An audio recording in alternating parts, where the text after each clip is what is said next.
اس کے ضمن میں ایک بڑا پیارا واقعہ آتا ہے. حضرت عمر سے پوچھتے ہیں حضور ایک مرتبہ, عمر تمہیں مجھ سے کتنی محبت ہے؟ تو اندازہ کیجئے کہ کس قدر اپنائیت کسی سے ہوتی ہے تب یہ سوال ہوتا ہے. عمر تمہیں مجھ سے کتنی محبت ہے؟ عرض کیا حضور مجھے آپ دنیا کے ہر انسان سے زیادہ محبوب ہیں. فرمایا اور اپنی جان سے؟ ذرا سا توقف کیا, دل میں جھانکا, ہاں حضور اب میں یہ بھی کہتا ہوں کہ میری جان سے بھی زیادہ عزیز ہے مجھے. آپ نے فرمایا الان عمر اب پہنچے ہو جو مقام ہے, اب درکار ہے, جو مطلوب ہے. تو محبت اس درجے کی, اطاعت اس درجے کی اگر نہیں ہے تو ایمان نہیں. ہاں قانونی ایمان ہے, اب مسلمان ہے, اللہ کا شکر ہے, بہت بڑا فضل ہے. اب اگلی بات پر آئیے, ضرور ہو ان کی توقیر, ان کی تعظیم کرے. یہ تعظیم کس درجے میں؟ اب وقت بہت کم ہے, میں صرف آپ کو سورہ حجرات سے مثال دے رہا ہوں. فرمایا گیا یا ایھا الذین آمنوا لا ترفعوا اصواتکم فوق صوت النبی ولا تجہروا لہ بالقول کجہر بعضکم لبعض ان تحبط اعمالکم وانتم لا تشعرون. اے ایمان والو, کبھی اپنی آواز کو حضور کی آواز سے بلند تر نہ کر دینا. کبھی جس طرح بلند آواز سے ایک دوسرے سے بات کرتے ہو ایسے نہ کر اٹھنا, مبادی تمہارے ساتھ ایمان حق ہو جائے اور تمہیں پتہ بھی نہ چلے. تم تو کہو گے میں نے کوئی گناہ کبیرہ تو نہیں کیا, میں نے کوئی ڈاکہ نہیں ڈالا, چوری نہیں کی, کوئی زنا نہیں کیا, کوئی شراب نہیں پی, لیکن یہ سوء ادب, لا ترفعوا اصواتکم فوق صوت النبی ولا تجہروا لہ بالقول کجہر بعضکم لبعض ان تحبط اعمالکم وانتم لا تشعرون. یہاں ایک میں عملی بات بھی آپ کے سامنے رکھ دوں. صحابہ کے بارے میں تو بات سمجھ میں آ گئی کہ اپنی آوازیں پست رکھیں. ہم کیسے کریں؟ ہمارا ایک طرز عمل ہونا چاہیے. ہم کسی گفتگو میں کوئی شخص کہ حضور نے یہ فرمایا ہے, کبھی میں نہیں مانتا. ہاں توقف کر لیں بھائی, میں تحقیق کروں گا کہ واقعی یہ حدیث صحیح ہے یا نہیں ہے. ٹھیک, ضروری نہیں کہ جو کہہ دیں مان لیں آپ. محدثین نے کتنی محنتیں کر کر کے چھانٹی کی ہے, لہذا یہ, لیکن فوراً میں نہیں مانتا, یہ عقیدے کے خلاف ہے, یہ فلاں ہے, یہ وہ. یہ ہے کہ جو آپ سوء ادب کے مرتکب ہو رہے ہیں نبی اکرم صلی اللہ علیہ وسلم کی بارگاہ. ہاں توقف کریں, غور کریں, تحقیق کریں, معلوم ہو کہ یہ حدیث پختہ نہیں ہے, مستند نہیں ہے, پھر دوسری بات ہے. اور یہ جان لیجئے ہمارا جو معاشرہ ہے اس کا ایک قانونی جو ہے احاطہ ہے. یہ بھی سورہ حجرات کی پہلی آیت ہے, یا ایھا الذین آمنوا لا تقدموا بین یدی اللہ ورسولہ. اللہ اور اس کے رسول کے احکام کا دائرہ ہے, اس کے اندر اندر رہو, باہر نہیں نکل سکتے. لیکن اس دائرے کے اندر ایک مرکزی شخصیت جس کی دل آویزی, جس کا حسن سلوک, جس کا حسن کردار, جس کا حسن اخلاق مرکز بن جائے, تمام لوگوں کی جذباتی محبت کا مرکز بن جائے, اگر یہ نہیں ہوگا تو معاشرہ مضبوط نہیں ہوگا. محض قانون اور دستور پر معاشرہ مضبوط نہیں ہوتا. کسی شخصیت, اب آپ کو معلوم ہے آخر ہندوستان کے معاشرے میں گاندھی کا ایک مقام ہے کہ نہیں ہے؟ آخر یہ سارا معاملہ چل رہا ہے اسی کے گرد کے نہیں؟ ماؤ زیدونگ کے معاملہ ہے کہ نہیں ہے؟ یہ سارا معاملہ دنیا میں عام لوگ کہہ دیتے, ریشنلسٹ لوگ, کہ ان چیزوں کی کیا ضرورت ہے بھائی, قانون دیکھنا چاہیے, دستور دیکھنا چاہیے, حکم دیکھنا. نہیں بھائی, جذباتی وابستگی کہ ایک ہستی تو ایسی ہو کہ جس کے کچھ کہنے پر فوراً دکھانے بند ہو جائے. اور اس کا نقشہ میں سعودی عرب میں دیکھتا ہوں, اگر وہاں کے دو بدو لڑ رہے ہوں سخت اور ایک دوسرے کو کھانے کو دوڑ رہے ہوں, کوئی شخص کہتے صلی علی النبی, فوراً خاموش. معلوم ہوتا ہے آگ کے اوپر کسی نے پانی نہیں دیا, صلی علی النبی صرف یہ کہہ رہے. یہ جذباتی وابستگی اگر محمد سے نہیں ہے صلی اللہ علیہ وسلم تو آپ کا معاشرہ کبھی مضبوط نہیں ہوگا. یہ مرکزی شخصیت, یہ مرکز ہے, اسی لیے ان کے احترام کا یہ درجہ ہے, کیونکہ اس سے کیا ہوگا, تمہارا شرادہ بکھر جائے گا. اگر ان کے ساتھ جذباتی محبت نہیں ہوگی تمہارا شرادہ بکھر جائے گا. یہ آیا معاملہ. اب میں آپ کو بتانا چاہتا ہوں تہذیب ہمارے ہاں اصل میں بدقسمتی سے ہم سیرت کی تقریریں کرتے ہیں، حضور کی عظمت بیان کرنے کی کوشش کرتے ہیں. کچھ لوگ تو خیر حضور کی زلفیں ہیں، حضور کی آنکھیں ہیں، حضور کی کملی ہے، حضور کا سایہ نہیں تھا وغیرہ، یہ باتیں اپنی جگہ ہیں، ہر چیز ٹھیک ہے. لیکن یہ جان لیجئے حضور کی اصل حضور ایک نبی اور رسول کی حیثیت سے، اور وہ شے وہ ہے جہاں جبرائیل کے بھی پر جل رہے ہیں، اس کی حقیقت کون جانتا ہے؟ میں ایک مثال دے رہا ہوں آپ کو کہ حضور 100 میں مثال رکھا کرتے تھے. آج روزہ رکھا، شام کو افطار نہیں کیا، وہ رات کو چل رہا ہے روزہ، اگلے روز پھر وہ کنٹینیو کر رہا ہے شام تک، 2 دن کا 100 میں مثال، 3 دن کا بھی رکھتے تھے. صحابہ نے اجازت چاہی حضور ہمیں بھی اجازت دے دیں، نہیں. آج کے حضور آپ تو رکھتے ہیں، ہمیں منع کرتے ہیں.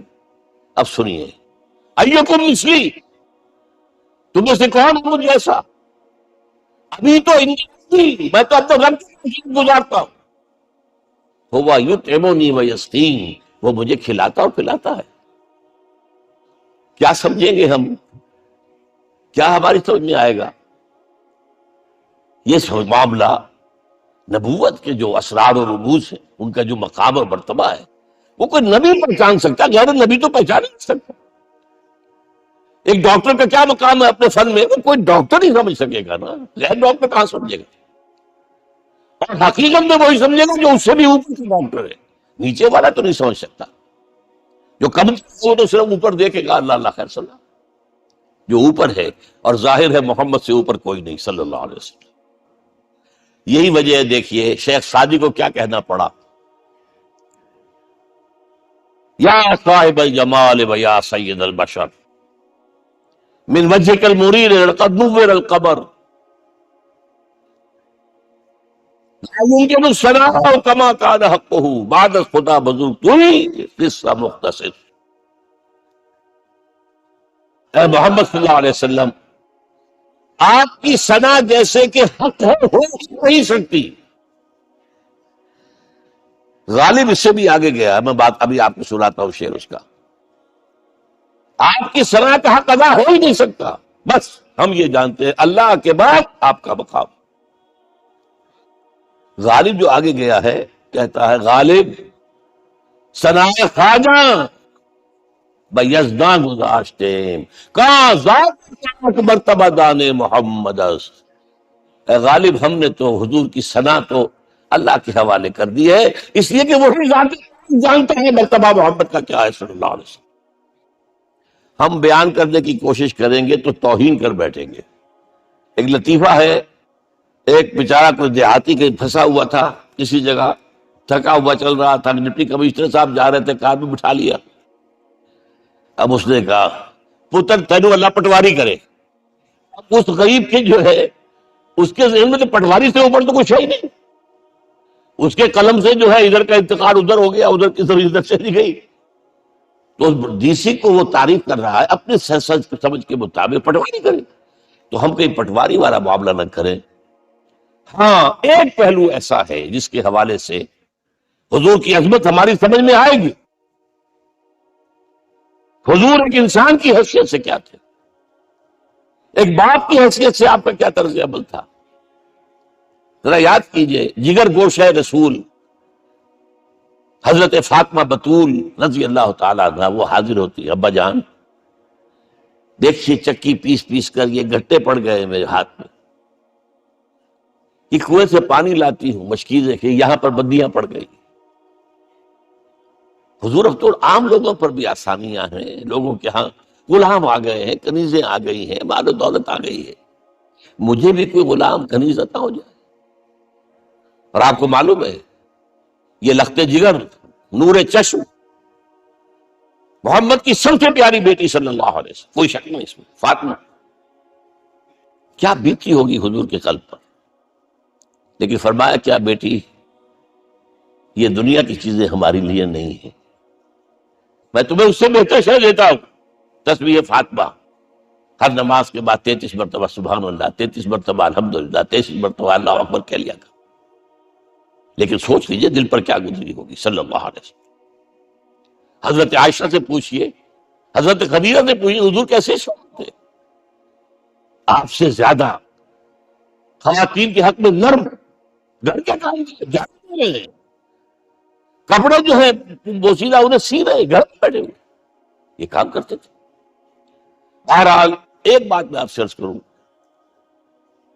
آپ انسان کی جس حیثیت کا بھی ذہن میں تصور کریں گے وہ حیثیت محمد میں موجود ہے صلی اللہ علیہ وسلم.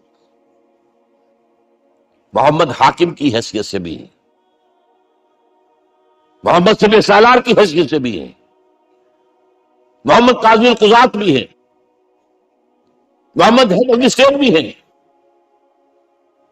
محمد بیویاں بھی ہیں، اولاد والے بھی ہیں، محمد پنج وقت امام بھی ہے، جمعے کے خطیب بھی ہیں، مدرس قیام بھی ہیں، مربی بھی ہے، مزکی بھی ہے، اور ہر میدان میں بلند ترین مقام.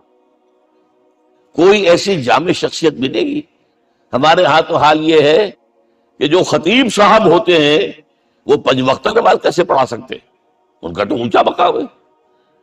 5 وقتہ نماز کے لیے تو علیحدہ چاہیے امام آپ کو، اور وہاں بھی ایک امام سینئر ہوگا وہ عشاء مغرب اور فجر پڑھائے گا، ایک جونیئر ہوگا بیچارہ وہ جو خاموش نماز ہے وہ پڑھائے گا. نماز پڑھا رہے محمد صلی اللہ علیہ وسلم، اور خطیب بھی وہی ہے، مربی بھی وہی ہے، مزکی بھی وہی ہے. ہمارے ہاں جو لوگ تزکیہ نفس کے میدان میں ہیں وہ پھر جماعت کبھی نہیں کراتے، کبھی نہیں دیکھا ہوگا آپ نے کسی صاحب کو کراتے ہوئے. یہ جامعیت کیوں؟ جامعیت کبریٰ. میں صرف ایک بات کہا کرتا ہوں، ایک اعتبار سے حضور کا اسوہ نامکمل ہے. آپ مجھے سوء ادب کا مرتکب نہ قرار دے دیں. اسوہ کیا ہے؟ اور اس کے لیے اس کی اپنی نسوانی زندگی کے لیے اسوہ آپ میں نہیں ہے. آخر نصف انسانیت ہے، اسے بھی اسوہ چاہیے. یہ جس کی وجہ سے حضور نے شادیاں کی ہیں زیادہ. خواتین کے لیے اسوہ حضور کے ازواج مطہرات، اور ان میں سب سے بڑھ کر جو بالکل یوں سمجھیے کہ آغاز کے اندر نوجوانی میں آ گئی ہیں حضور کی خدمت میں، نہایت ذہین و فتین. انہوں نے پھر عورت کی زندگی کے لیے حضور کا جو طرز عمل تھا وہ انہوں نے بیان کیا. اس لیے سورہ احزاب کے اندر اس کا تذکرہ ہے، جہاں یہ آتا ہے لقد کان لکم فی رسول اللہ اسوۃ حسنہ، وہیں پر یا نساء النبی لستن کاحد من النساء، اے نبی کی بیویوں تم عام عورتوں کے مانند نہیں ہو، تمہیں تو اسوہ بننا ہے امت کے لیے. اب اس سے اگلا قدم میں بڑھا رہا ہوں آگے، اور اس کے ساتھ جڑ جائے گی تیسری بات. تیسری بات کیا ہے؟ وَنَصَرُوهُ، اس کی مدد کریں صلی اللہ علیہ وسلم. پہلی بات تو یہ نوٹ کیجئے، حضور انتہائی غیور انسان تھے، انتہائی غیور. یہ کہا جاتا ہے کہ اگر حضور گھوڑے اس پر سوار ہوتے تھے اونٹ پر، اور آپ کا کوڑا نیچے گر گیا تو آپ یہ کسی سے نہیں کہتے تھے کہ ذرا یہ میرا کوڑا مجھے پکڑا دینا. یہ بھی گوارا نہیں تھا. آپ اونٹ بٹھا کر نیچے اتر کر اپنا کوڑا خود اٹھاتے. کسی سے اپنے ذاتی کام کے لیے تو مدد مانگنا امکان ہی نہیں. بلکہ ایک واقعہ تو وہ ہے جب بھی میں تذکرہ کرتا ہوں میری آنکھوں میں آنسو آ جاتے. یہ ہجرت کے وقت کا واقعہ ہے. آپ کو معلوم ہے حضور نے تمام مسلمانوں کو مکے سے جانے کی اجازت دے دی، چلے جاؤ مدینے، چلے جاؤ مدینے. آپ خود تھے موجود، اس لیے کہ رسول اپنے مقام کو نہیں چھوڑ سکتا وداؤٹ ایکسپریس پرمیشن فرام اللہ سبحانہ و تعالی. اب حضرت ابوبکر پوچھ رہے ہیں حضور اجازت آ گئی؟ نہیں آئی. آ گئی؟ نہیں آئی. دن گزر رہے ہیں. حضرت عائشہ کی روایت ہے ایک روز ہم نے دیکھا دوپہر کے وقت آ رہے ہیں حضور، کپڑے سے اپنا سر جو ہے ڈھانپا ہوا ہے. عرب میں دوپہر کے وقت وزٹ کرنا جو ہے یہ ان کے خلاف دستور ہے، ان کی تہذیب کے خلاف. یہ قیلولے کا وقت ہوتا. تو حیران ہوئے. آتے ہی فرمایا ابوبکر ہجرت کی اجازت ہو گئی. اب انتہائی خوشی سے اور بڑی امید میں کہ بڑی شاباش ملے گی حضرت ابوبکر فرماتے ہیں، عرض کرتے ہیں حضور میں نے 2 اونٹنیاں تیار کر رکھی ہیں، خوب کھلا پلا کے انہیں فرما کیا ہوا ہے، یہ ہجرت میں ہمارے کام آئے گی۔ حضور تھوڑا سا توقع فرماتے ہیں، پھر کہتے ہیں اچھا ٹھیک ہے، ایک میں استعمال کروں گا لیکن میں اس کی قیمت ادا کروں گا۔ حضرت ابوبکر رو پڑے، حضور کے طرح کے ساتھ رہنے والا، اس سے یہ موبائل ذرا سے اشارے پر اپنی کم سن بیٹی پیش کر دی نکاح کے اندر، اس سے یہ رو پڑے، لیکن حضور کی اپنی غیرت تھی، میں قیمت دوں گا۔ اب بتائیے مدد کا کہ یہ درکار تھی؟ مدد تھی ان کے مشن کے لیے۔ مشن 2 حصوں میں تھا، اس کو جانیے، آج کچھ علمی باتیں آ رہی ہیں۔ حضور کے مشن کے 2 حصے، ایک ابتدائی جو تمام انبیاء اور رسول کا تھا، ایک تکمیلی جو صرف محمد کا ہے صلی اللہ علیہ وسلم۔ ابتدائی کیا ہے؟ اللہ کی طرف دعوت، تبلیغ، جو دعوت قبول کر لے ان کے لیے بشارت، بشیر کہ تمہارے لیے آخرت میں جنت ہے، نعمتیں ہیں، رد کر دے ان کے لیے نذیر، خبردار کرنے والے، جہنم کے لیے تیاری کر لو، داعی اللہ، اللہ کی طرف بلانے والے، سراجا منیرہ، روشنی کے چراغ۔ یہ حیثیتیں مشترک ہے تمام انبیاء کرام۔ تمام انبیاء بشیر بھی تھے، نذیر بھی تھے، داعی بھی تھے، سراج منیر بھی تھے، اگرچہ ان تمام حیثیتوں میں بھی حضور کا سب سے اونچا مقام علیحدہ نمایاں ہے، لیکن حیثیتیں بنیادی طور پر مشترک۔ ایک حیثیت تکمیلی، اور وہ کیا ہے؟ اے نبی، جو دین آپ کو دیا گیا ہے صرف تبلیغ نہیں، صرف تعلیم نہیں، اس کو نظام زندگی کی حیثیت سے 3 مرتبہ قرآن میں یہ الفاظ حضور کے لیے آئے ہیں، هو الذی ارسل رسولہ بالہدی ودین الحق لیظہرہ علی الدین کلہ۔ 3 سورہ توبہ میں یہ الفاظ آئے، سورہ صف میں یہ الفاظ آئے، سورہ فتح میں یہ الفاظ آئے۔ وہی اللہ جس نے بھیجا ہے اپنے رسول کو صلی اللہ علیہ وسلم، الہدا قرآن حکیم، ہدایت کاملہ، اور نمبر 2 دین حق۔ یہ 2 چیزیں دے کر بھیجا، کس لیے؟ تاکہ اس دین کو غالب کرے پورے نظام زندگی پر۔ یہ معاملہ ذرا سوچئے، اور یہ حضور کے لیے 3 دفعہ، اور کسی کے لیے 1 دفعہ بھی نہیں۔ قرآن مجید کے اس نقطے کو ذہن نشین کر لیجیے۔ اصل میں یہ کیا ہے؟ اسے ہم یوں کہیں گے، ایک ہے نبوت و رسالت، ایک ہے تکمیل نبوت و رسالت۔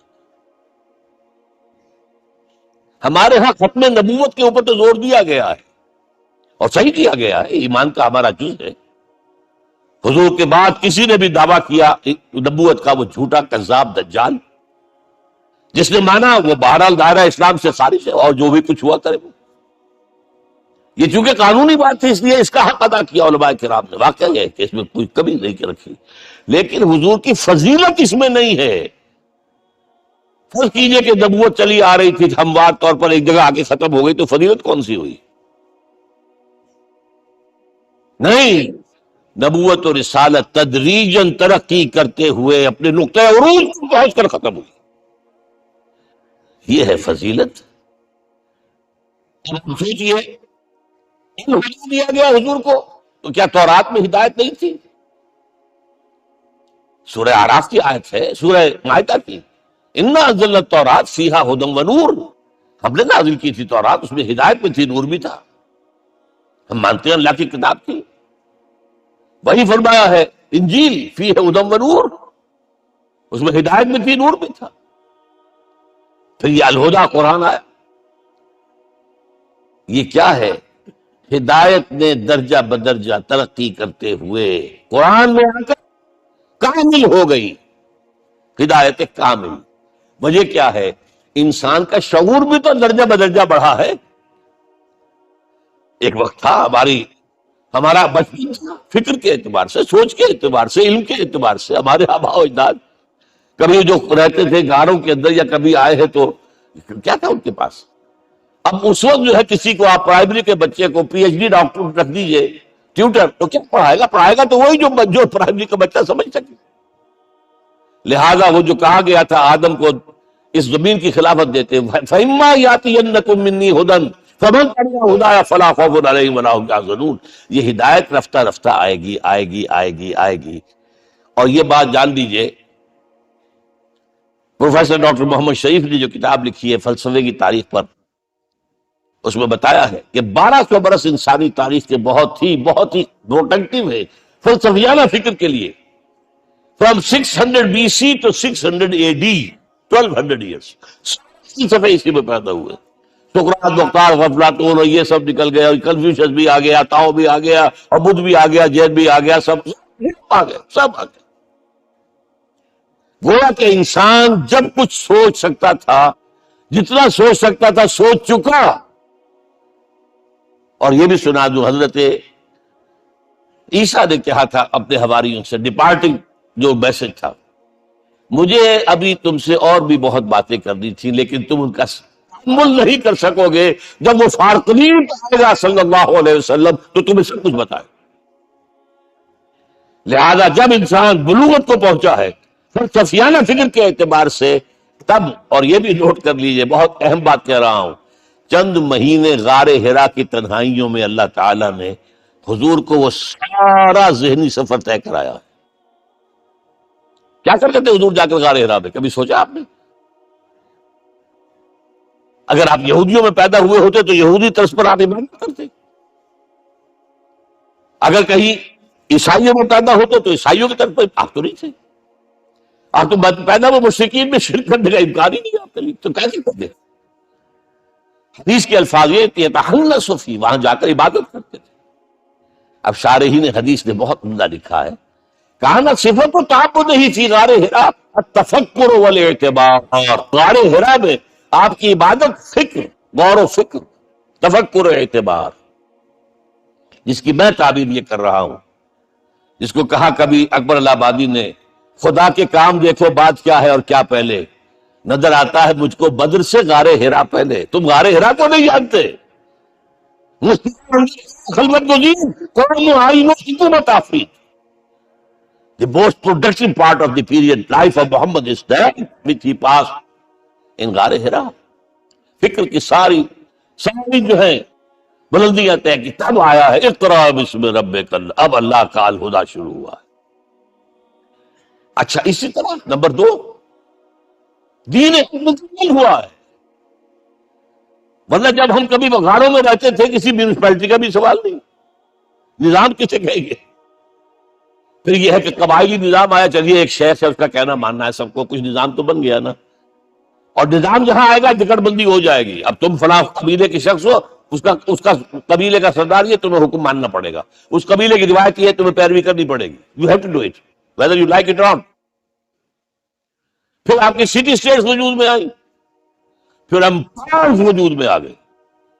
400-500 برس سے رومن امپائر، 400-500 برس سے ایرانین امپائر عرب کے اوپر ایسے تھی جیسے افغان کے سر کے اوپر بہت بڑا جو ہے پگڑ رکھا ہوتا ہے۔ وہ کسی نے شعر کہا بھی تھا، مجھے تو اب یاد نہیں، کہ سر پہ باندھے ہوئے پورا افغانستان، میرا خیال ہے ضمیر جعفری۔ تو کیا تھا یہ جزیرہ نما عرب؟ یہ جزیرہ کہتا تھا، الجزیرہ، الجزیرہ، اس لیے کہ نیچے آپ کو معلوم ہے بحیرہ عرب، ادھر جو ہے خلیج آ رہی ہے آخر تک، ادھر سے بحیرہ قلزم جا رہا ہے، اور پھر خلیج عقبہ آ گئی ہے، تو یہ سارا جو ہے جزیرہ نما ہے، اس سے پیننسولا۔ لیکن آپ اوپر 2 ہیں، عراق عرب، شام عرب۔ عراق عرب پر قبضہ ایران کا، شام عرب پر رومیوں کا۔ اور جب یہ سلطنتیں بن گئیں تو گویا کہ انسان شکنجے میں آ گیا۔ محنت کرے کسان، عیش کرے جاگیردار، اور بادشاہ محل بنا ہے، دکان وہاں سے آ رہا ہے۔ از جفائے دے خدایاں کشتے دہقانہ خراب، کرگے پر بیٹھا ہوا کوئی کھدر بن رہا ہے، ٹیکس دو۔ بادشاہ بادشاہ محل بھی بنائے گا، عیاشیاں بھی کرے گا، سارا نسوانی حسن جو ہے کوہ کاف کا لے آئے گا اپنے ہاں، اور پھر فوج بھی رکھے گا، ذرا تم نے گردن اٹھائی تو تمہاری سرکوبی کرنے کے لیے فوج تیار ہے۔ یہ جب جکڑ بند آئی ہے انسان پر، تب محمد کو بھیجا گیا ہے۔ دلی بول اس لیے والا دین حق دیا گیا، یہ دین حق قرآن مجید میں اسی لیے کہا گیا، یہ میں کہہ رہا ہوں تکمیل رسالت النبوت۔ الیوم اکملت لکم دینکم واتممت علیکم نعمتی ورضیت لکم الاسلام دینا، آج میں نے تمہارے لیے تمہارے دین کو کامل کر دیا، یہ مکمل نظام زندگی ہم نے دیا ہے، پہلے تھا ہی نہیں۔ لہذا کسی اور نبی سے یہ نہیں کہا گیا کہ اس کو غالب کرو، میں نے آپ کو بتا دیا کہیں نہیں ہے، نہ نوح نہ ہود نہ صالح نہ ابراہیم نہ موسیٰ نہ عیسیٰ، کوئی بھی نہیں۔ اور حضور سے کہا گیا یہ دین اب غالب کرو، اگر صرف تم کتاب میں لکھ کر دے جاؤ اور اس کے مثال کو اس نہ کر سکو، دنیا کہے گی بہت اچھی شاعری ہے۔ آج بھی آپ کو معلوم ہے دی ریپبلک کتاب زندہ ہے، لیکن آج تک ایک دن کے لیے بھی وہ نظام کہیں قائم ہوا ہے؟ ہم یہی کہیں گے کہ ٹھیک ہے، یہ جو ہے ایک خواب ہے، اللہ اللہ ساتھ، اس کے سوا کیا یوٹوپیا ہے؟ اس نظام کو دکھاؤ۔ اب آپ اس کو اینالائز کر لیجئے، اچھی طرح سمجھ لیجئے۔ It was the revolutionary ruling which was assigned to محمد صلی اللہ علیہ وسلم۔ نظام چلنا، اسی کا نام تو انقلاب ہے۔ انقلاب کسے کہتے ہیں؟ دنیا میں دو نظام ایک جگہ نہیں ہو سکتے، مذہب 100 بھی ہو سکتے ایک جگہ۔ مذہب لمیٹڈ ہے، آپ کی ذاتی زندگی، آپ کے کچھ عقائد ہیں، کچھ عبادات ہیں، کچھ رسومات ہیں، کچھ سوشل رائٹس ہیں، یہ ہے بس۔ تو یہ تو 100 بھی they can coexist۔ امریکہ میں کتنے ہیں؟ مسلمان گئے مسجدیں بنا لی ہیں، ہندو گئے مندر بنا لیے ہیں، سکھ گئے ہیں ان کے گردوارے بنے ہوئے ہیں، سلوتے یعنی یہودیوں کے عیسائیوں سے تو بے شمار ہے ہی ہے، لیکن ہے ہمارا سب۔ لیکن دین تو دو نہیں ہو سکتے، یا ڈیموکریسی ہوگی یا بادشاہت ہوگی، ایک تو دو تو نہیں ہو سکتے، یا کیپٹلزم ہوگا یا سوشلزم ہوگا، دو تو نہیں ہو سکتے، یا تھیوکریسی ہوگی یا ڈیموکریسی ہوگی، دو نہیں ہو سکتے۔ اور یہ بھی آپ کو معلوم ہے دنیا میں کہیں ویکیوم نہیں ہے، نظام کے اعتبار سے کبھی نہیں رہا ہے، نظام موجود ہے۔ آپ کوئی دوسرا نظام لانا چاہتے ہیں، پہلے اس کو جڑ سے اکھیڑنا پڑے گا۔ گفت رومی ہر بنائے کوہنا کا آباداں کنند، تو نہ دانی اولا تعمیر راں ویرت۔ رومی نے کہا ہے کہ دیکھو اگر کوئی نئی تعمیر تمہیں کرنی ہو تو تم جانتے نہیں ہو پہلے پرانی تعمیر کو گرانا پڑتا ہے، پہلے آپ نظام جڑ سے کھینچ کر پھینکیں گے باہر، تب نظام لائیں گے نا۔ اور یہ ظاہر بات ہے جو نظام بھی ہے اس کے ساتھ ویسٹڈ انٹرسٹ ہے، اس کے ساتھ پریولیج کلاسز ہیں، دے وانٹ اسٹیٹس کو، وہ کچھ نہیں ماننے کو تیار، کیونکہ اسی نظام کی شاخوں پر تو ان کے گھونسلے بنے ہوئے، وہی سے تو مفادات ہے۔ لہذا نظام جو ہے بدلنے کے لیے جانیں دینی پڑتی ہے، پڑتا ہے، جان جوکھوں کا کام کرنا پڑتا ہے، اس کے بغیر نظام نہیں بدلتا۔ اور محمد کا رول صلی اللہ علیہ وسلم، یہ عظمت محمد کی جو انسان نے پہچانی ہے۔ میں 3 گواہیاں آپ کے سامنے پیش کر رہا ہوں، 1 from the east, 2 from the west, 3 کہیں ملوے ہے۔ یہی لاہور 1920، یہاں ایک بریڈلا ہال ہوتا تھا، اس بریڈلا ہال میں ایم این رائے کی ایک تقریر۔ And who was M N Roy? Personal friend of Lenin, member of the Communist International. He knew what revolution is۔ اور اس نے ہسٹوریکل رول آف اسلام تقریر کی لاہور کے اندر 1920 میں، اور اس نے کہا تاریخ انسانی کا عظیم ترین انقلاب ہوتا جو محمد نے کیا صلی اللہ علیہ وسلم۔ میں تو اس کی ذہانت کی داد دیے بغیر نہیں رہا۔ دیکھا بعض مورخین یہ جو فتوحات کی ہیں صحابہ کرام نے، ان کو سمجھ بیٹھتے ہیں جیسے اٹیلا نے فتوحات کی ہیں یا چنگیز خان نے کی ہے یا کسی اور، کہاں وہ کہاں یہ، وہاں صرف تباہی آتی تھی، اور محمد صلی اللہ علیہ وسلم کے پیروکاروں نے جب دنیا فتح کی ہے، نئی تہذیب دی ہے، نیا تمدن دیا ہے، نیا نظام دیا ہے، روشنی دی ہے، علوم کو تازہ کیا ہے، علوم ایجاد کیے ہیں، یہ ہے وہ انقلاب جو محمد نے برپا کیا صلی اللہ علیہ وسلم۔ یہ کتاب آج بھی ہندوستان میں چھپتی ہے، بمبئی میں، دی ہسٹوریکل رول آف اسلام۔ اور میں سمجھتا ہوں کہ ہندو ہے، کمیونسٹ ہے، اور گواہی دے رہا ہے۔ دوسرا، یہ تو چونکہ بڑی ریسنٹ پاسٹ کی بات ہے، ڈاکٹر مائیکل ہے ایک کتاب لکھتا ہے دی 100، اس کا سب ٹائٹل کیا ہے؟ A selection and gradation of the 100 most influential personalities of the human race, human history. پوری انسانی نسل میں سے ان لوگوں کو چن لو جنہوں نے اس کی تاریخ کے دھارے کے رخ کو موڑا ہو۔ ادھر جا رہا تھا ادھر کر دیا، ادھر جا رہا تھا ادھر کر دیا۔ جن لوگوں نے بھی تاریخ کا دھارا موڑا، پہلے سلیکٹ کر لو، سلیکشن۔ 100 آدمی کا ہم آ گئے، اب گریڈیشن، ان میں سب سے زیادہ کس نے کیا؟ اور ٹاپ پر لایا محمد کو صلی اللہ علیہ وسلم۔ یہ کتاب تو اویلیبل ہے، پڑھیے۔ اور چونکہ عیسائی ہے اور حضرت عیسیٰ کو نمبر 3 پر لے گیا، غور کیجئے۔ نمبر 2 پر لایا نیوٹن کو، بابا طبیعیات،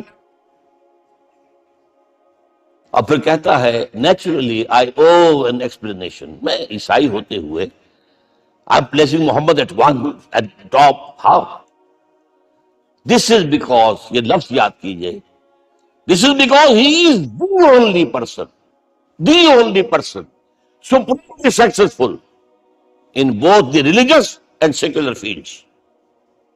ذہانت، وہ زندگی جو آج تقسیم کر دی گئی ہے، یہ مذہبی زندگی ہے، یہ سیکولر ہے، یہ ریاست ہے، قانون ہے، یہ ہے، اور اس کو الگ رکھو بھائی، مذہب کو الگ رکھو۔ وہ کہتے ہیں کہ یا تو مجھے ملتا ہے کہ وہ آدمی جو ادھر اونچا ہے تو دوسری طرف نیچا ہے، کچھ بھی نہیں، ادھر اونچا ہے تو ادھر کچھ نہیں۔ روحانیت میں، دین میں، اخلاق میں عیسیٰ سے اوپر کون جائے گا؟ لیکن حکومت میں، ریاست میں کوئی پدہ بھی نہیں رکھا، زیرو۔ کتنا بڑا پیدا کر دیا گوتم بدھ نے، لیکن ریاست، حکومت زیرو۔ اور بڑے جو ہے شہنشاہ اور بڑے سے بڑے کانکرس، کوئی چلا آیا ہے، آپ سوچئے جو گریک آ رہا ہے، جو سکندر اعظم کہاں سے چل کر مقدونیہ سے کہاں پہنچ گیا؟ بیل تک۔ اٹیلا کہاں سے پہنچ گیا؟ مشرق سے مغرب تک۔ لیکن مذہب و اخلاق کے اندر زیرو نہیں بلکہ مائنس ویلیو لانی پڑے گی۔ ایک ہی انسان ہے، آپ کم سے کم give credit to his honesty. ایک ہی انسان، دو ہے ہی نہیں۔ He is the only person supremely successful in both the religious and the secular fields.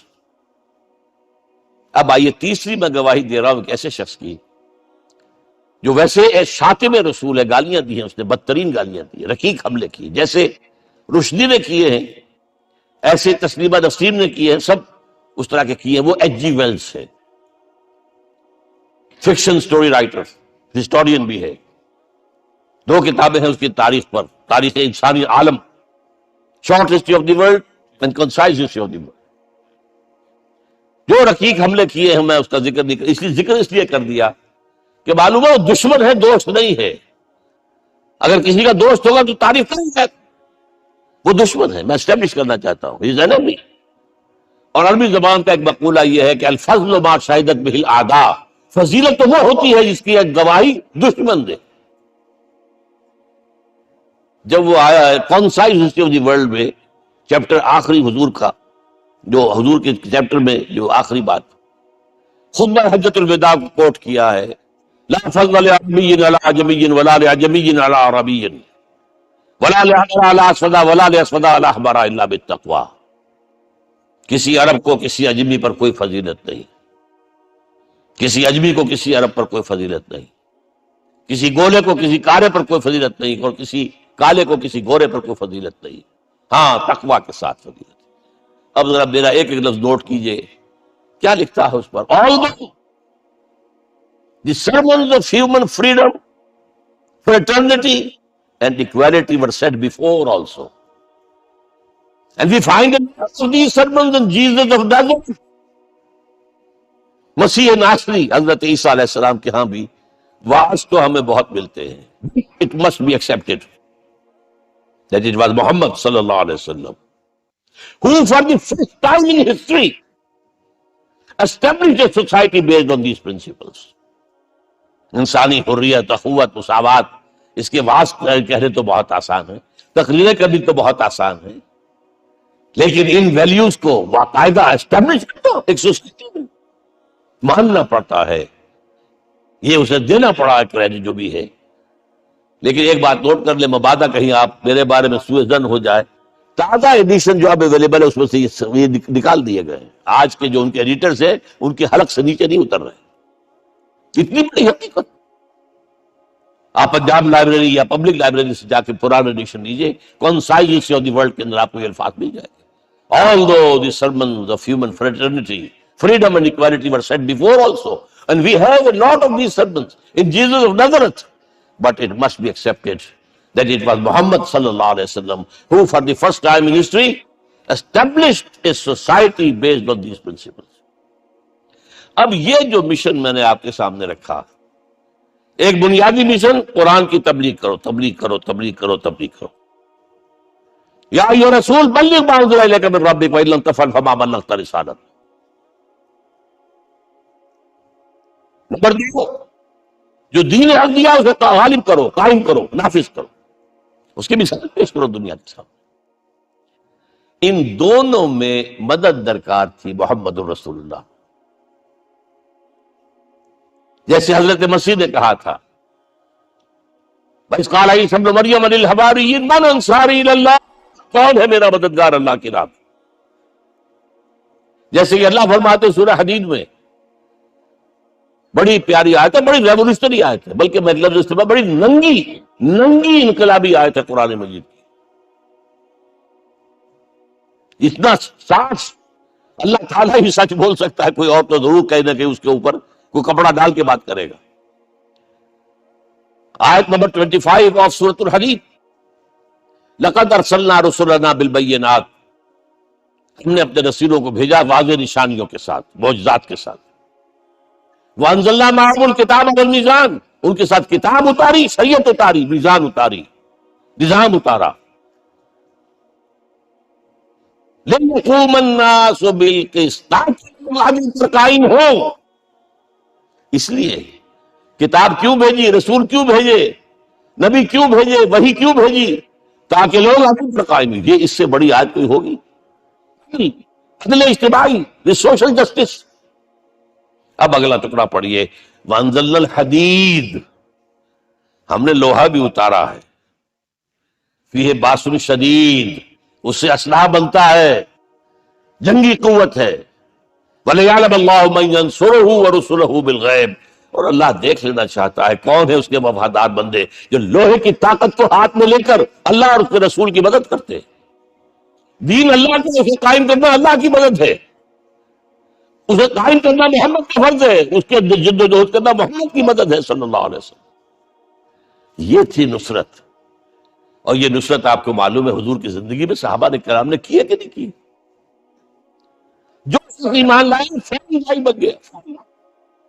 ابو بکر ایمان لائے، اور 6 جو ہے عشرہ مبشرہ میں سے چوٹی کے صحابہ، وہ ان کی دعوت پر ایمان لائے. سعد بن ابی وقاص، طلحہ، زبیر، عثمان، سعید بن زید، یہ سب کون ہیں؟ حضرت ابو بکر کی دعوت. نوجوان ہیں. مصعب بن عمیر کو گھر سے نکال دیا چچا نے، اور بڑا کر کے نکالا ہے کم وقت، اس لیے کہ باپ مر گیا تھا، بہت دولت چھوڑ گیا تھا.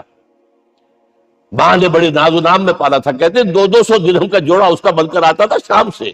جیسے کبھی ہم کہتے تھے کہ پنڈت نہرو کے کپڑے جو ہے پیرس سے سل کر آتے ہیں، اور جہاں سے گزر جاتا تھا مصعب، اتنا اس نے لگایا ہوتا تھا عطر کے پوری گلی جو ہے وہ خوشبو سے جو ہے بھر جاتی.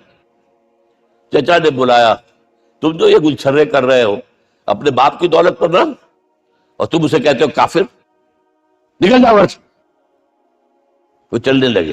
یہ بات ٹین ایجر چلنے لگے. وہ سمجھا تھا کہ میرے یہ کہنے سے اس کے تو اس کو تارے نظر آ جائیں گے، یہ فوراً جو ہے توبہ کرے گا، پلٹ آئے گا۔ چلنے لگے تو اسے اور غصہ ہے، یہ کپڑے اسی بات کے ہیں، اترو۔ وہی اتارے کپڑے، مادرزاد برہنہ ہو کر ماں کے پاس گئے، ماں نے آنکھوں پر ہاتھ رکھا، مسلمان ہوا ہے، فرمایا امی میں موحد ہو گیا ہوں، یہ ہے توحید۔ اور اب جا کر حضور کے دامن میں بیت ارقم میں اب ہمہ وقت کارکن ہے، قرآن اتر رہا ہے، پڑھ رہے ہیں، سمجھ رہے ہیں، قرآن اتر رہا ہے، یاد کر رہے ہیں۔ اور اس کے بعد جب کہا تھا مدینے والوں نے بیعت عقبہ اولیٰ پر کہ حضور ہمارے سے آپ کی ملاقات تو سال کے بعد ہی ہوگی، درمیان میں تو آپ کو معلوم ہے خوریزی ہے، کوئی قافلہ بچ کے نہیں آ سکتا، تو اب آپ ہمیں کوئی اپنا شاگرد دیجئے۔ مصعب بن عمیر کو حضور نے کہا جاؤ ان کے ساتھ۔ وہاں ان کا نام پڑ گیا المقری، پڑھانے والا، قرآن پڑھانے والا۔ 75 آدمی اگلے سال لے کر آ گیا ہے، اور اسی سے بیعت عقبہ ثانیہ ہوئی ہے، اور ہجرت کا راستہ کھل گیا۔ اور اس کو ایک دفعہ حضور نے دیکھا، مسجد کے دروازے کے سامنے سے گزر رہا تھا مصعب، پھٹا ہوا کمبل تھا جس میں لپیٹا ہوا تھا، حضور کی آنکھوں میں آنسو آ گئے۔ غزوہ احد میں شہید ہوا کس طرح؟ علم بردار تھا، ایک ہاتھ پر وار پڑا ہے، کٹ کے گر گیا، ایک ہاتھ سے تھاما، دوسرے پر بھی گر گیا، دونوں جو بچے ہوئے حصے تھے اس سے تھاما۔ پھر جب ختم ہو گئے، اس کے بعد جو ہے جب دفن کر رہے تھے تو حضور کے سامنے پرابلم لایا گیا۔ مصعب کے جسم پر تو کوئی کپڑا ہی نہیں تھا سوائے ایک چادر کے، ایک دھوتی، اللہ اللہ خیر سمجھ۔ اور شہید کا کفن ہوتا ہے اس کا اپنا لباس، حضور وہ اتنا چھوٹی ہے وہ چادر کہ پاؤں ڈھانپتے ہیں تو سر کھل جاتا ہے، سر ڈھانپتے ہیں تو پاؤں کھل جاتے ہیں۔ فرمایا سر کو ڈھانپ دو کپڑے سے اور پیروں پر گھاس ڈال دو۔ That was the last dress which Musab got۔ تو یہ لوگ جو تھے محمد رسول اللہ والذین معہ، یہ ساتھی حضور کے، جنہوں نے حضور کے مشن میں آپ کا ساتھ دیا۔ اور ایک خاص مرحلے کا تو میں آپ کے سامنے ذکر ہی کر دوں، اس لیے کہ دین کی اقامت، دین کا غلبہ، اس میں تو جہاد اور قتال ہے، لا محالہ۔ Nobody is going to allow you to change the system۔ اگر سسٹم بدلتا ہے تو اس کے ساتھ جو مفادات بدلتے ہیں وہ ختم ہو جاتے ہیں، جو پرولیجن ہے وہ ختم ہو جاتے ہیں۔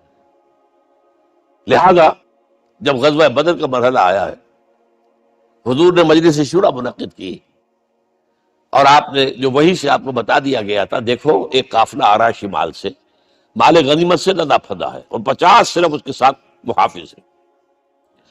ایک لشکر آ رہا ہے جنوب سے، ویل کانٹے سے لیس، اور اللہ نے وعدہ کیا ہے کہ ایک پر ضرور تمہیں فتح دے گا، بتاؤ کدھر چلے۔ یہ اصل میں کسی بھی سپہ سالار کے لیے وقت ہوتا ہے کہ اپنے ساتھیوں کے مورال کا اندازہ کرے۔ کچھ ہوں گے ہم جیسے کمزور بھی، انہوں نے کہا کہ حضور پہلے قافلے کی طرف چلے، آسانی سے فتح بھی ہو جائے گی اور ہتھیار مل جائیں گے ہمیں، ہمارے پاس تو ہتھیار بھی نہیں ہے، گنتی کے لوگوں کے پاس تلوار بھی نہیں سب کے پاس، تو 50 آدمیوں کے ہتھیار تو ملیں گے، پھر لشکر سے نپٹ لیں۔ اب حضور کہہ رہے ہیں اشیرونی اشیرونی اشیرونی، حضرت مقداد بن اسود کھڑے ہوتے، حضور ہمیں موسیٰ کے ساتھی نہ سمجھیے جنہوں نے کہہ دیا تفضل انت ربک فقاتلا انا ہاہنا قاعدون۔ ہم موسیٰ کے ساتھی نہیں ہیں، ہم آپ کے جانثار ہیں۔ آپ کی نیت ہے، آپ بسم اللہ کیجیے، اب آپ کو کیا پتا ہمارے ذریعے آپ کو اللہ تعالیٰ آنکھوں کی ٹھنڈک عطا فرمائے۔ حضور پھر فرمائے مجھے مشورہ دو، مجھے مشورہ دو۔ تو خیال آیا سعد ابن عبادہ رضی اللہ تعالیٰ عنہ کو، جو رئیس انصار تھے، ہو نہ ہو یہ ہماری طرف روئے سخن ہے، کیونکہ بیعت عقبہ ثانیہ جس کے نتیجے میں ہجرت ہوئی ہے اس میں طے یہ ہوا تھا کہ اگر یہ مکے والے مدینے پر حملہ آور ہوں گے آپ کو ختم کرنے کے لیے، ہم آپ کی حفاظت ایسے ہی کریں گے جیسے اپنے بیوی بچوں کی۔ اور اب مدینے پر حملہ ہوا نہیں ہے، حضور پری ایمپٹ کر رہے ہیں، باہر نکل کر مقابلہ کرنا چاہ رہے ہیں، تو گویا کہ انصار کور نہیں ہوتے اس کے اندر، اس لیے بار بار اشیرونی، مجھے مشورہ دو۔ اب سعد بن عبادہ کھڑے ہوتے ہیں، کانک تعنینا یا رسول اللہ صلی اللہ علیہ وسلم، اے اللہ کے رسول شاید آپ کا روئے سخن ہماری جانب ہے، فإنا وصدقناک، ہم آپ کی ایمان لا چکے ہیں، ہم نے آپ کی تصدیق کی، اب ہمارے پاس چوائس کون سا ہے؟ اگر آپ آگے چلیں ہم پیچھے چلیں گے، اگر برق الغبات تک پہنچیں گے ہم اپنی اونٹنیوں کو دبلا کر دیں گے، پہنچ یمن کا آخری شہر جو ہے برق الغبات، اور اگر آپ ساحل سمندر پر کھڑے ہو کر اپنی سواری سمندر میں ڈالیں گے ہم بھی ڈالیں گے۔ بہرحال یہ مراحل ہیں کہ جن سے گزر کر حضور نے اللہ کے دین کو غالب کیا اور قائم کیا، اور اس ہر سطح پر، ہر مرحلے پر صحابہ کرام نے آپ کا ساتھ دیا۔ جہاں ان کا پسینہ گرا وہاں انہوں نے اپنے خون کی ندیاں بہا دی۔ محمد رسول اللہ والذین معہ اشداء علی الکفار رحماء بینہم، یہ ہے در حقیقت عظمت محمد صلی اللہ علیہ وسلم۔ آج کے دور میں سمجھ لیجیے اچھی طرح، یہ دور جس کا کہ فاتح ہے حضور، فاتح سے مطلب افتتاح کرنے والے، اس دور میں اجتماعی نظام کی اصل اہمیت ہے۔ اجتماعی نظام غلط ہے، ایکسپلائٹیٹو ہے، تقسیم دولت کا نظام غلط ہے۔ کیا ہوگا؟ ایک طرف دولت جمع ہوگی، ایکومولیشن آف ویلتھ، ایک طرف بھوک، افلاس، فاقہ ہوگا۔ شاہ ولی اللہ دہلوی کہتے ہیں کہ جس معاشرے میں تقسیم دولت کا نظام غلط ہو جائے، یہ دو دھاری تلوار ہے، دو دھاری، دونوں طرف کاٹتی ہے۔ ایک طرف دولت جمع ہوگی تو عیاشیاں ہوں گی، بدماشیاں ہوں گی، کچھ چرے ہوں گے، وہ بھی خراب، معاشرے کے لیے خراب۔ اور ایک طرف فقر ہوگا اور بھوک ہوگی اور فاقہ ہوگا، یہ بھی خراب۔ اس لیے کہ حضور فرماتے ہیں کاد الفقر و یکون کفرا، فقر تو انسان کو کفر کی حد تک پہنچا دیتا ہے، لہذا فقر کو کل نظام کو توڑنا ہوگا۔ یہ الفاظ شاہ ولی اللہ دہلوی رحمۃ اللہ علیہ کے، جو 12ویں صدی ہجری کے مجدد۔ اس نظام کو بدلنا، اب آپ سوچئے حضور صلی اللہ علیہ وسلم نے جب اپنے اس مشن کی تکمیل کر لی، تو میں اب دو باتیں آپ کو بتا رہا ہوں۔ چونکہ حضور کی بعثت صرف عرب کے لیے نہیں تھی، صرف عربوں کے لیے نہیں تھی، صرف ملک عرب کے لیے نہیں تھی۔ اگر یہ ہوتا تو آپ کا کام مکمل ہو گیا تھا، پورے عرب میں اللہ کی حکومت قائم ہو گئی، ایک ایک شخص تک قرآن پہنچ گیا۔ لیکن 5 جگہ قرآن میں آیا ہے وَمَا أَرْسَلْنَاكَ إِلَّا كَافَّةً لِلنَّاسِ بَشِيرًا وَنَذِيرًا، ہم نے نہیں بھیجا آپ کو مگر تمام انسانوں کے لیے بشیر اور نذیر بنا کر۔ لہذا کام مکمل نہیں ہوا۔ اقبال کہتا ہے وقت فرصت ہے کہاں، کام ابھی باقی ہے، نور توحید کا اتمام ابھی باقی ہے۔ یہ بھی تکمیل رسالت کا مظہر ہے کہ حضور سے پہلے کوئی رسول پوری نوع انسانی کے لیے نہیں بھیجا گیا، آپ پہلے رسول ہیں اللہ کے اور آخری جو پوری نوع انسانی کے لیے بھیجے گئے۔ حضرت عیسیٰ نے بھی یہی کہا تھا اپنے حواریین سے، تو سینٹ پال نے اسے تبلیغی مذہب بنایا ہے۔ انجیل میں اب بھی الفاظ موجود ہیں کہ I have been sent in search of the lost sheep of the house of Israel، میں تو اسرائیل کے گھرانے کی کھوئی ہوئی بھیڑوں کی تلاش میں بھیجا گیا، صرف بنی اسرائیل کے لیے۔ قرآن بھی کہتا ہے رسولا الی بنی اسرائیل، واحد رسول ہیں جو پوری دنیا کے لیے بھیجے گئے۔ اچھا کہہ دینا تو آسان ہو گیا، اس کا مطلب کیا ہے؟ جبکہ پوری دنیا کا دین غالب نہ ہو، محمد کا مقصد بعثت ہنوز شرمندہ تکمیل ہے، اور یہ ہوگا، اس کی خبر دی ہے۔ یہ ایک تحفہ میں لے کر آیا آپ کے لیے، 8 صفحے ہیں، لیکن یہ سمجھیے کہ یہ سونے کے حروف سے شر لکھے ہوئے ہیں، وہ احادیث، وہ آیات جن میں حضور نے خبر دی ہے کہ پوری دنیا پر اللہ کا دین غالب ہوگا۔ نہیں سکتا کہ دنیا ختم ہو جائے اور محمد کا مقصد بعثت ابھی مکمل نہ ہو، ناممکن۔ جن آیات کو پڑھیے، ان میں پھر احادیث پڑھیے۔ میں صرف 2 حدیثیں آپ کو سنا دوں۔ ایک میں حضور نے اپنے زمانے سے لے کر قیامت تک کے 5 ادوار گنائے ہیں، آپ پڑھ لیجیے گا، ٹیکسٹ ہے یہ، اور خدا کے لیے اس کی قدر کیجیے گا، یہ آیات ہیں، احادیث پھینک نہ دیجیے خدا کے لیے کہیں۔ اور اس کے اندر جو ہے اس وقت کے جو مایوسی کے اندھیار ہمارے اوپر چھائے ہوئے ہیں، اس کا علاج ہے کہ نہیں، بھی دور فلک ہیں ابھی آنے والے، ناز اتنا نہ کریں ہم کو ستانے والے۔ بہرحال حضور نے جب اپنا مشن عرب کی حد تک مکمل کر لیا تو اب ایک بات نوٹ کیجئے، خطبہ حجۃ الوداع 1.5 لاکھ کا مجمع، حضور نے اپنے اس خطبے میں اپنی تعلیمات کے جو اہم نکات تھے انہیں اور دہرایا 3 مرتبہ ایک بات کی ہے۔ لاؤڈ اسپیکر تو تھا نہیں، پہلے آپ ادھر رخ کرتے تھے، آپ کہتے تھے کچھ، ادھر لوگ آدمی آگے کھڑا ہوا اس کو آگے پہنچاتا اور آگے پہنچاتا تھا، پھر آپ سامنے رخ کر کے کہتے تھے، پھر بائیں طرف رخ کر کے 3 مرتبہ، ایک ایک لفظ 3 مرتبہ. آخر میں ایک سوال کیا ہے، پہنچا دی نہیں، کیونکہ قرآن میں تحدید آئی تھی، اے نبی، یا ایھا النبی بلغ ما انزل الیک من ربک وان لم تفعل فما بلغت رسالتہ. اے نبی جو کچھ تم پر نازل کیا گیا اللہ کی طرف سے پہنچا دو، اور اگر نہیں کیا تو رسالت کا حق ادا نہیں ہوا. اور اس میں سورہ اعراف کی آیت نمبر 6 اگر پڑھ لیں، فَلَنَسْأَلَنَّ الَّذِينَ أُرْسِلَ إِلَيْهِمْ وَلَنَسْأَلَنَّ الْمُرْسَلِينَ. ہم ان سے بھی پوچھیں گے جن کی طرف رسولوں کو بھیجا، اور رسولوں سے پوچھیں گے ہم نے تمہارے پاس اپنا پیغام پہنچایا تھا، تم نے پہنچایا کہ نہیں لوگوں کو؟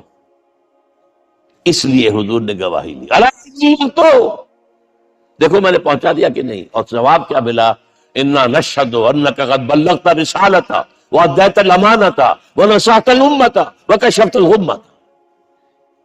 ہم گواہ ہیں حضور، آپ نے رسالت کا حق ادا کر دیا، امانت کا حق ادا کر دیا، ہماری خیر خواہی کا حق ادا کر دیا، اور گمراہی کے اندھیرے جو ہے انہیں چھانٹ کر رکھ دیا. اب آپ نے آسمان کی طرف نگاہ کی، انگشت شہادت سے وہی 3 مرتبہ اللہم اشہد، اللہم اشہد، اللہم اشہد. اللہ تو بھی گواہ ہے، یہ مان رہے. یہ ہے سائی آف ریلیف. یہ بوجھ جو میرے کندھے پر آیا تھا، انا سنلقی علیک قولا ثقیلا، یہ اب منتقل ہو گیا، اب امت کو منتقل ہوا. لہذا آخری لفظ کیا تھا؟ فَلْيُبَلِّغِ الشَّاهِدُ الْغَائِبَ. اب جو یہاں موجود ہیں ان کا فرض ہے کہ پہنچائیں ان کو جو یہاں نہیں ہے.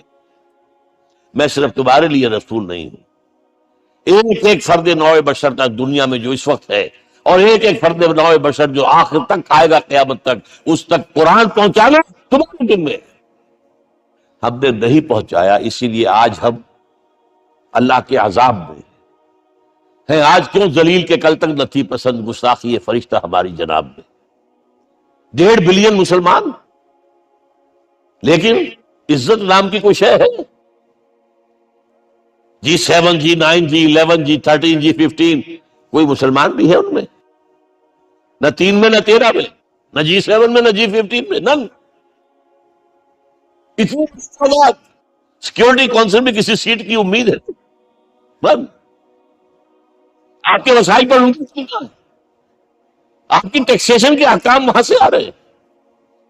ریٹ بڑھاؤ، چینی کے اس کے بڑھاؤ، اور فلاں کے بڑھاؤ، اور بجلی کے بڑھاؤ، اور تیل کے بڑھاؤ. کیا ہو رہا ہے؟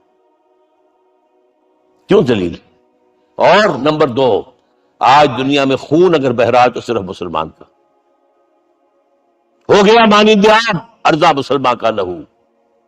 60 سال سے کشمیر اور فلسطین، پھر درمیان میں صومالیہ، چچنیا، کوسوو، یہ سب بوسنیا، پھر آپ کو معلوم ہے Philippines,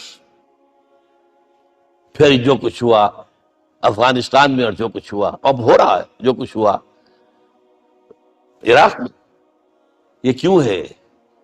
we are criminals number 1. We have G P. ہم نے قرآن کو اپنا ایمان نہیں بنایا، دوسروں کے سامنے کیا پیش کریں گے؟ ہمارا اپنا سب نظام سود کے اوپر مبنی ہے. بہرحال پہلا فرض یہ ہے، اب اس کو پہنچاؤ. اور یہاں تک فرمایا بلغوا عنی ولو آیۃ، پہنچاؤ میری جانب سے چاہے ایک ہی آیت. پریچ آن مائی بہاف. یہ کام جو ہے، جو کہا گیا تھا، واقعہ یہ کہ میں 50 برس سے کر رہا ہوں، یہ آج کی بات نہیں ہے. تکمیل اور تدوین فن میں جو بھی حفیظ کا حصہ ہے، نصف صدی کا قصہ ہے، 2-4 برس کی بات نہیں. میں میڈیکل کالج کے زمانے سے درس قرآن دے رہا ہوں، جب یہ طلبہ کے اجتماعات کے درمیان درس قرآن ہوتا تھا، جماعت اسلامی کا رکن تھا تو درس قرآن ہوتا تھا. اور اس کے بعد سے میری زندگی کا بیشتر وقت اس میں لگا، بیشتر اور بہتر.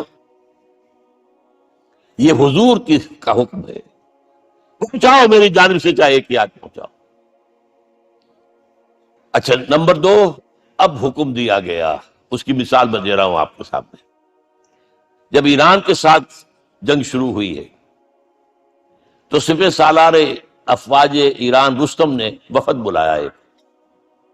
اے عربو، تم پہلے بھی ہم پر حملے کیا کرتے تھے، لیکن پہلے لوٹ مار کر کے واپس چلے جاتے تھے. یہ جان لیجئے یہ ہسٹری کا ایک موقع ہے خاص، کہ ایک سیٹلڈ سیویلائزیشنز ہوتی ہیں اور ایک وہ جو رہتے ہیں سطح مرتفع پر، وہاں پانی نہیں ہوتا، وہ فصل کہاں سے آ جائے گی؟ یا ریگستان میں جو وہاں بستے ہیں وہ کیا کرتے ہیں؟ وہ وقتاً فوقتاً جاتے ہیں، جپٹا مارتے ہیں، لوٹ مار کرتے ہیں، لے کر وہاں سے دولت آتے ہیں، اسی پر ان کی گزارا تھا۔ تو پہلے بھی آیا کرتے تھے، لوٹ مار کر کے چلے جاتے، اس دفعہ پیچھا بھی چھوڑ رہے بولے کیا؟ ایسی پیاری، یہ کئی روایتوں میں آیا ہے، الفاظ مختلف ہو سکتے ہیں۔ جو مسلمان وفد کا سربراہ تھا اس کا جواب سنیے، انا قد ارسلنا، دیکھو رستم پہلے ہم خود آتے تھے، اب ہمیں بھیجا گیا، اللہ نے بھیجا محمد کو، محمد نے بھیجا ہمیں صلی اللہ علیہ وسلم۔ کس لیے؟ لنخرج الناس من ظلمات الجہالت الی نور الایمان ومن جهل المنکر عدل الاسلام، اس لیے بھیجا گیا ہمیں کہ نوع انسانی کو شرک پر کفر کی جہالتوں سے نکال کر ایمان کی روشنی میں لائیں، اور بادشاہوں کے ظلم و ستم کے پنجے سے نجات دلا کر عدل اسلام۔ دیکھو ہمارا خلیفہ چٹائی پر بیٹھتا ہے عمر رضی اللہ تعالیٰ عنہ، اس کے تو کوئی خدم و حشم نہیں ہے، کوئی باڈی گارڈ نہیں ہے۔ ایک آیا تھا سفیر ایران کا، مدینے میں آ کر گھوما پھرا، کوئی محل نظر نہیں آیا اسے، پوچھتا ہے مسلمانوں سے اینا ملک، بھائی تمہارا بادشاہ کہاں ہوتا ہے؟ جواب ملا لیسا لنا ملکن بل لنا امیر، ہمارا کوئی بادشاہ نہیں، ہمارا امیر ہے۔ کہاں ہے بھائی؟ ہمارے بیت المال کے کچھ اونٹ گم ہو گئے تھے کہ بھائی ملے نہیں، ہمارا خلیفہ تلاش کرنے گیا۔ اب اس نے کسی کو لیا ہوگا، آئیڈینٹیفائی کر سکے، ڈھونڈ کر جا کر ایک جگہ دیکھا، دھوپ تیز ہو گئی تھی، حضرت عمر تھک گئے تھے، لہذا ایک درخت کے سائے میں اپنے کوڑے کا تکیہ بنا کر لیٹے ہوئے استراحت فرما رہے، کوئی خادم نہیں، کوئی خدم و حشم نہیں، کوئی باڈی گارڈ نہیں۔ اس وقت وہ کھڑے ہو کر کہتا ہے عمر تم عدل کرتے ہو، تمہیں کوئی خوف نہیں ہے، ہمارے بادشاہ ظلم کرتے ہیں، وہ لوگوں کا خون پیتے ہیں، انہیں ہر وقت ڈر رہتا ہے، انہیں اونچی اونچی فصیلیں چاہیے، انہیں باڈی گارڈ چاہیے، انہیں حفاظتی دستے چاہیے۔ یہ مثال پیش کی ہے نا، یہ کوئی فیری ٹیلز تو نہیں ہے، یہ تو آج کی تاریخ ہے، 1400 برس پرانی تاریخ ہے بھائی، کوئی پرانی نہیں ہے، کوئی 10,000 سال پرانی بات نہیں ہے۔ اور وہی عمر ہے، انہیں بلایا گیا ہے بیت المقدس، وہاں جو مسلمانوں کا محاصرہ تھا وہ طول کھینچ گیا، فصیل بہت اونچی مضبوط، اور اندر ہر طرح کا رسد بھی موجود ہے، راشن بھی ہے، پانی بھی ہے۔ عیسائیوں کا قبضہ تھا، عیسائی پادری آئے فصیل پر، مسلمانوں تم اگر قیامت تک بھی یہاں پڑے رہے محاصرہ کر کے، یہ کبھی فتح نہیں ہوگا شہر، ہاں یہ فتح ہونا ہے ہماری کتابوں میں ہے، لیکن ایک درویش بادشاہ کے ہاتھوں فتح ہوگا، تمہارے اندر ہمیں وہ درویشی نظر نہیں آ رہی۔ وہ چونکہ کچھ عرصہ ہو گیا تھا، شام میں پہنچ گئے تھے، خربوزے کو دیکھ کے خربوزہ رنگ پکڑتا ہے، اچھا لباس پہننا شروع کر دیا، اور وہاں تھے امین هذه الامہ ابو عبیدہ بن الجراح رضی اللہ تعالی عنہ،